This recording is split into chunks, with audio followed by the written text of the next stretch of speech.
One of the biggest stories of the year, pitcher Chad Bettis and his two-time battle with cancer. Troy Renck talked to Chad this week about the comeback of the year. The news clobbered Chad Bettis. He had recovered from testicular surgery. His career was back on track. Then on March 10th, everything changed. Cancer had returned and spread. Life no longer seemed fair.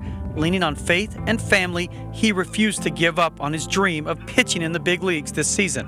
I asked him, why was that so important? That's a good question.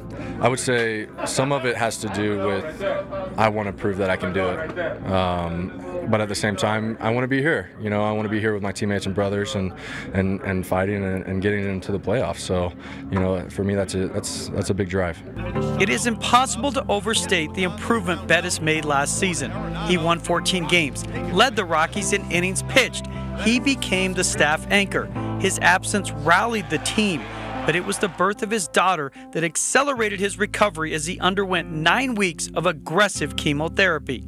Honestly, it's hard to put into words because the first I would say 6 days of the treatment were really hard, and then being Monday through Friday, and then that first Tuesday, and then she was born on March 29th, and you know that was really hard until she was born, and I think everything got really easy. Our perspective changed from how are you feeling to how's she doing, and how's Christina, my wife, doing, and I kind of like that. Bettis has become the best possible pest, always pushing forward. The Rockies training staff adjusted his schedule to reflect his progress.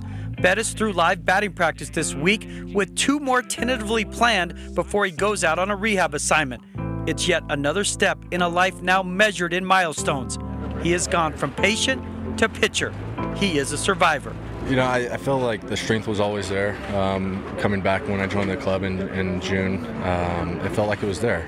And then I realized that my lungs and my stamina had not been, they weren't. And so that was the goal, was to try and get those back in order to breathe better, recover, and all that stuff. But I would say the last probably 10 days has been the best I've felt in the sense of being able to run, condition, recovery-wise, breathe. So no, it's, you know, I feel great. I feel great. You know, I feel back to normal. Like, I think I can honestly say that I feel 100% normal.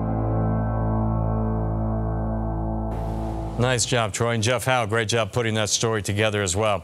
Okay, Woody, Chad is headed for the Hartford Yard Goats for rehab assignment and then back to Denver. So what happens to the rotation when Chad is ready to go? Well, it is a great story because there was a concern within the organization that he might not ever play baseball again. Yeah. There's a chance he'll come. He's got to build up his stamina. He's got to build up his innings. He's got to build up his speed on the mound. I don't think it's still going to happen for another month or so at the best. But they have a pleasant dilemma where when you have John Gray back and pitching well, and we saw what Kyle Freeland did today, if Chad Bettis were to come back to form, that would put them in a good position to go into the playoffs if they could get past. And people kind of forget that they have 1 game between the 2 wild cards. So you've got to have, by that point, a master to pitch in that game.